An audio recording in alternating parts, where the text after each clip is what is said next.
क्या अब हिंदुस्तान में हिंदुओं का घर हिंदुओं का नहीं बचा? क्या उनके मस्जिद उनके और हमारे मंदिर भी उनके?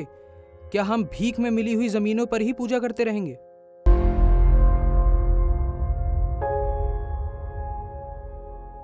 क्या जो हाल पाकिस्तान में हिंदुओं का है वही हाल भारत में भी हिंदुओं का होने वाला है?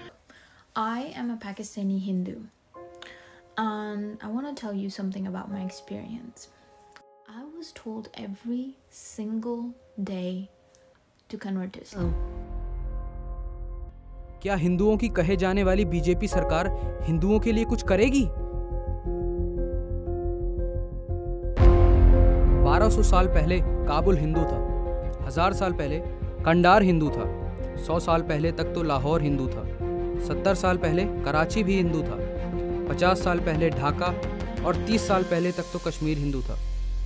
आज खुद के हिंदुस्तान में हिंदू दूसरे दर्जे का नागरिक बन चुका है, पर अब हिंदुओं के पास भागकर जाने की भी जगह नहीं बची है। कोर्ट आपकी सहायता नहीं कर सकती, सरकारें भी नहीं कर सकती, तो क्या अगर आपका घर आपसे कोई छीन लेता है तो समर्पण ही आखिरी उपाय है?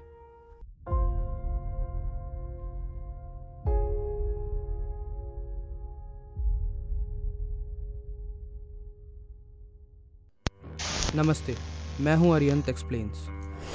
दिल्ली के फतेहपुरी में एमसीडी डिपार्टमेंट से स्कूल की ज़मीन छीनकर वहां दुकानें बनवा दी गई। तमिलनाडु के राजगोपाल नाम के व्यक्ति ने अपनी 1 एकड़ ज़मीन बेचनी चाही तो पता लगा कि वह ज़मीन तो अब उसकी है ही नहीं, बल्कि उसके पूरे गांव की ज़मीन पर अब किसी और का हक है। How could land ownership of this kind change overnight with the people of Tiruchendurai village be told, no, you please go to the Waqf board and get clearance before? तो क्या आपका घर वाकई आपका खुद का है? क्या उस पर भी कोई कब्जा कर सकता है? जवाब है हाँ। आइए जानते हैं कैसे।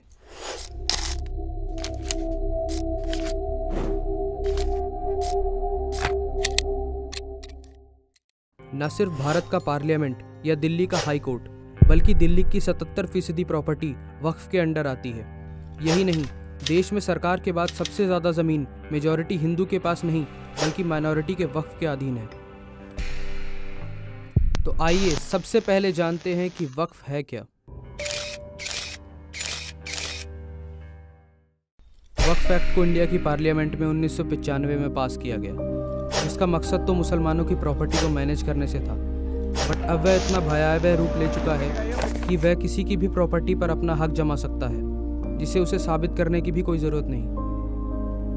अब आप सोच रहे होंगे कि ये क्या बेतुकी सी बात है, ऐसा भला कैसे हो सकता है? तो मैं आपको बता दूं कि वक्फ एक्ट में सेक्शन 40 के अनुसार वक्फ किसी भी प्रॉपर्टी को क्लेम कर सकती है, और अगर आप उसके क्लेम को चैलेंज नहीं करते तो 1 साल के अंदर उनका क्लेम अपने आप साबित हो जाएगा।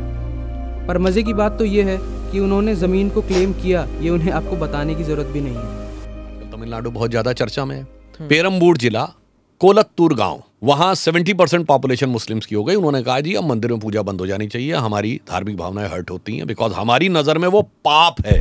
अब आप लोगों को तो यही लग रहा होगा कि हिंदू राष्ट्र में कोर्ट तो आपकी मदद ज़रूर ही करेगा, बट सरप्राइज, वक्फ एक्ट के सेक्शन 85 के अनुसार वक्फ के सभी फैसलों में कोर्ट इंटरफेयर नहीं करेगा, बल्कि आपको वक्फ के ट्राइब्यूनल में जाना होगा, जहां इस्लाम के जानकार ही फैसला देंगे।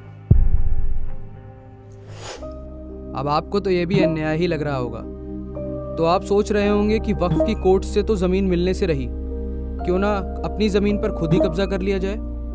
मगर आप शायद जानते नहीं कि सेक्शन 54 के तहत वक्फ को आपको आपकी ही ज़मीन से निकालने के लिए किसी कोर्ट जाने की ज़रूरत नहीं, बल्कि वह डायरेक्ट डीएम या एसडीएम को ऑर्डर दे सकता है आपको आपकी ज़मीन से निकालने के लिए। हिंदू राष्ट्र की बात तो दूर छोड़ दीजिए, यहाँ तो आपकी खुद की खून पसीने की मेहनत से कमाई हुई ज़मीन से आपको कोई धक्के मारकर बाहर निकाल सकता है। ये तो कुछ भी नहीं, वक्फ एक्ट के अंदर ऐसे ऐसे सेक्शन हैं जो आपको यह मानने पे मजबूर कर देंगे कि आप इस्लामिक राष्ट्र में रह रहे हैं। ये क्या है हिंदू? ये कीड़े मकोड़ों की तरह मसल जाएंगे जिस दिन। जैसे कि क्या कभी आपने सुना है कि कोई हिंदू धर्म का शंकराचार्य या पीठाधीश्वर को पब्लिक सर्वेंट का दर्जा दे दिया गया हो, जबकि वक्फ एक्ट सेक्शन 101 के अनुसार वक्फ बोर्ड के मेंबर्स को पब्लिक सर्वेंट डिक्लेयर कर दिया गया है। तो लड़ना तो दूर छोड़ दीजिए, अगर आप उन्हें टच भी करने का सोचेंगे तो आपके ऊपर आईपीसी की धारा लगना तय है। चलिए अब आपके ख्याली हिंदू राष्ट्र से थोड़ा बाहर आते हैं और देखते हैं कि कैसे देश की गरीब और पिछड़ी कहे जाने वाली अल्पसंख्यक समुदाय, जिसने पंचर और नाई की दुकानों के साथ साथ देश में रेलवे और डिफेंस के बाद सबसे ज़्यादा ज़मीन पर कब्जा कर लिया है, और क्या इसमें भी हमारी सेकुलर सरकार का कोई हाथ है? तो दरअसल 2014 में अपनी सरकार को गिरता देख उस समय की कांग्रेस गवर्नमेंट ने 1947 के समय भारत को छोड़कर पाकिस्तान को भागे लोगों की ज़मीन वक्फ बोर्ड के नाम कर दी। यही नहीं, कांग्रेस सरकार ने राज्यसभा में the Waqf properties eviction of unauthorised occupant bill 2014 में प्रस्तावित किया, जो बिल वक्फ इविक्शन ऑफिसर को ऐसे अधिकार देता है कि वह किसी भी प्रॉपर्टी को तोड़वा सकता था जो उनके हिसाब से वक्फ की ज़मीन पर हो। ये करके कांग्रेस को तो चरम सुख मिल ही गया। देखते हैं कि हनुमान भक्त दिल्ली के सीएम केजरीवाल जी का इस पर क्या कहना है। केजरीवाल भी और दिल्ली सरकार भी पूरी तरह से वक्फ बोर्ड के साथ है। बंबई के अंदर इस देश का जो सबसे अमीर आदमी है, बताते हैं उसका घर वक्फ बोर्ड की प्रॉपर्टी पे बना हुआ है। गलत तो नहीं कर रहा? वहां की सरकार की हिम्मत नहीं है जो उसको कुछ कर दे। हमारी सरकार अगर वहां होती उसकी प्रॉपर्टी तोड़वा देती। जो भी वक्फ बोर्ड को जब भी किसी चीज की जरूरत होगी, दिल्ली सरकार वक्फ बोर्ड के साथ है।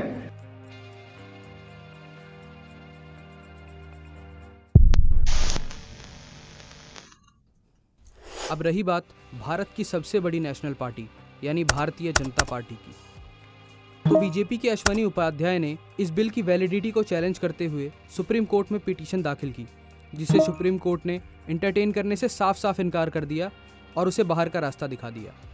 तो क्या इतनी ही पावर है हमारी चुनी हुई सरकार के पास? क्या उसके लिए संशोधन के सभी रास्ते बंद हो चुके हैं? वक्फ के खिलाफ तथ्य और तर्क तो बहुत से हैं, जैसे वक्फ एक्ट सेक्शन 4 यानी हर 10 साल में होने वाले वक्फ की ज़मीन के सर्वे नागरिकों के टैक्स के पैसे से किया जाना।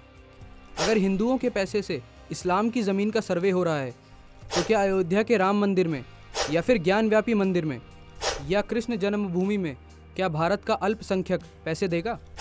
लेकिन अब एक आरटीआई से खुलासा हुआ है कि वक्फ बोर्ड को लगातार पिछले 5 साल में करीबन 100 करोड़ रुपए से ऊपर का पैसा अरविंद केजरीवाल वक्फ बोर्ड को दे चुके हैं, जो कि दिल्ली की जनता की गाड़ी टैक्स की कमाई का पैसा है।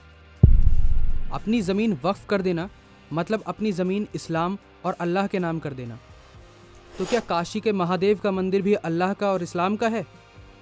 या तमिलनाडु के 1500 साल पुराना मनंदियावल्ली चंद्रशेखर स्वामी मंदिर भी 1300 साल पुराने इस्लाम का हो जाएगा? Waqf is the third largest landholder in India. 70% of Delhi is adjudged to be on Waqf land. You know, Antilla, Ambani's house is on Waqf land. Delhi High Court is on Waqf land. CGO complex, Jawaharlal Nehru Stadium is on.